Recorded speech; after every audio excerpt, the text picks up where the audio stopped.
साथियों नमस्कार।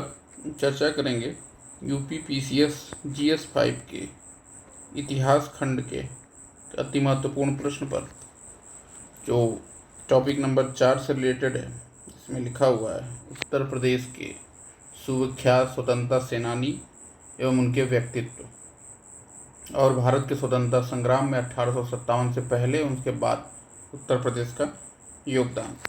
तो जो उत्तर प्रदेश में क्रांतिकारी धारा थी, रिवोल्यूशनरी स्ट्रीम थी, उसका क्या योगदान था, वो कैसे पनपी, उस पर अगर एक संक्षिप्त टिप्पणी करने के लिए आता है तो उसका आप कैसे आंसर लिखेंगे। सबसे पहले आप एक अच्छा सा इंट्रोडक्शन लिखेंगे और इसमें आप बताएंगे क्रांतिकारी जो सोच थी उसका क्या मानना था। क्रांतिकारी जो धारा थी इसका मानना था कि देश की समस्याएं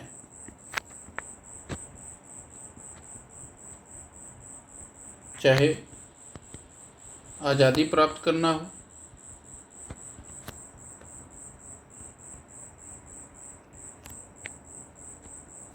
या सामाजिक आर्थिक समानता प्राप्त करनी हो,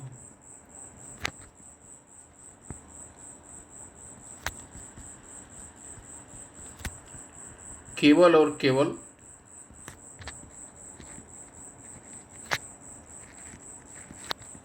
आमूलचूल परिवर्तन के माध्यम से, यानी संपूर्ण क्रांति के माध्यम से ही यह संभव है।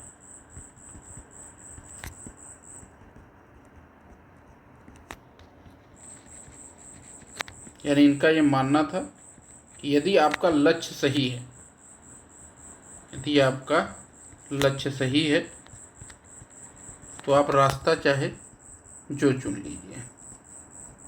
जो गांधी जी के विचारधारा के जस्ट उल्टा था। गांधी जी क्या मानते थे, यदि आपका लक्ष्य सही है तो आपके साधन भी सही होने चाहिए। यहाँ सीधा अंतर क्रांतिकारी धारा और गांधीवादी धारा में दिखता है। अगर एक तुलनात्मक क्वेश्चन आए तो आप ऐसे शुरुआत कर सकते हैं। इसके अलावा जब इसकी आप मेन बॉडी में लिखेंगे क्रांतिकारी धारा के बारे में, उत्तर प्रदेश में क्रांतिकारी धारा का जो प्रभाव है, जो क्रांतिकारी आंदोलन या संगठन है वो कौन से थे, उनका क्या इम्पैक्ट है, वो आपको मुख्य भूमि में लिखना होगा। सबसे इम्पोर्टेंट संगठन जो है हिंदुस्तान रिपब्लिकन एसोसिएशन,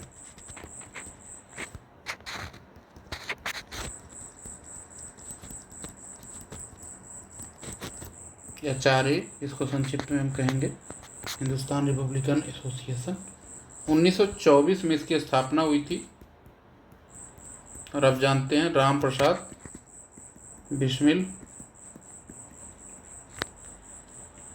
सचिन सान्याल और कई लोगों द्वारा कानपुर में इसकी स्थापना की गई। और इसका लक्ष्य रखा गया कि औपनिवेशिक शासन को जड़ से समाप्त करना है और इस जड़ से समाप्त करने के लिए संपूर्ण क्रांति आवश्यक है। आमूलचूल परिवर्तन करना ही होगा। संघर्ष विराम संघर्ष से काम नहीं चलेगा। जो गांधी जी की रणनीति थी कि पहले संघर्ष करो, फिर विराम लो, फिर संघर्ष करो, कथा कि कंटिन्यूअस संघर्ष करना है। हालांकि इसमें भी 1928 में भगत सिंह की अध्यक्षता में परिवर्तन हुआ। हम ये भी चर्चा करेंगे क्यों। काकोरी षड्यंत्र केस में 1927 में इनमें से ज़्यादातर क्रांतिकारियों को फांसी की सज़ा दे दी गई। तो 1928 में फिर भगत सिंह ने इस आंदोलन को एक समाजवादी दिशा दी।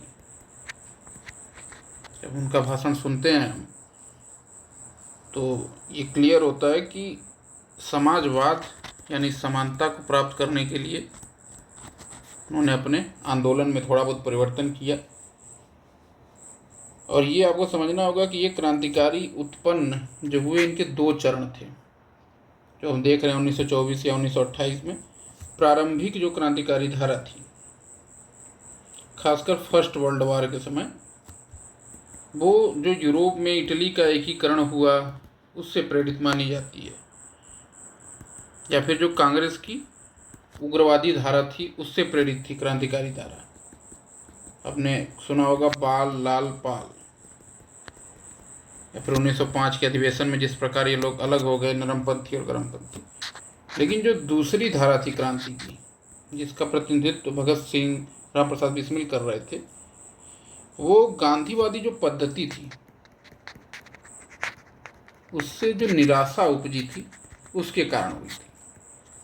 खासकर 1922 में जब अचानक गांधी जी ने अपना आंदोलन वापस ले लिया, असहयोग आंदोलन,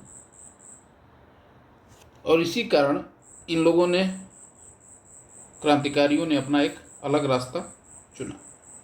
और इनका दूसरा मुख्य एक्शन था, पहला तो हिंदुस्तान रिपब्लिक एसोसिएशन या भगत सिंह के नेतृत्व में हिंदुस्तान सोशलिस्ट रिपब्लिक एसोसिएशन नाम कर दिया गया, और इसी संगठन द्वारा काकोरी षड्यंत्र, जिसे पहले कहा जाता था, अब कर दिया गया नाम उसका बदलकर काकोरी ट्रेन एक्शन। काकोरी एक लखनऊ में जगह है जहाँ इन क्रांतिकारियों ने इसको ट्रेन को रोका और इसके जो खजाने को इन्होंने अपने राष्ट्रवादी उद्देश्यों के लिए यूज करने के लिए इसको लिया। और इसी के फलस्वरूप अब जान रहे हैं राम प्रसाद बिस्मिल, अशफाक उल्लाह खां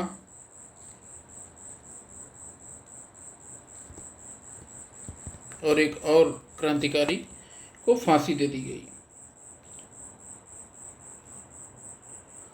और इनकी फांसी ने, एक और जो क्रांतिकारी हैं उनके बारे में आप लोग चर्चा करके हमें कमेंट में बताइए कि कितना आप लोग जानते हैं। इसे भी जांचना समय समय पर ज़रूरी है। इन क्रांतिकारियों ने क्या किया कि देश में एक जो चेतना, एक कंक्लूजन में जब हम इस आंसर का लिखेंगे, एक चेतना, एक नई चेतना जागृत कर दी। खासकर ये लोग बहुत युवा थे और उस उम्र में उतने कम समय में देश के लिए इतनी जागरूकता, इतनी चेतना, मर मिट जाने की इनकी इच्छा ने एक अलग स्तर की जागरूकता उत्पन्न की, जो आगे चलकर आपको सुभाष चंद्र बोस में दिखती है। तो इस प्रकार से आप अपने आंसर को एक भविष्यदर्शी, भविष्योन्मुख रूप देते हुए समाप्त कर सकते हैं। धन्यवाद।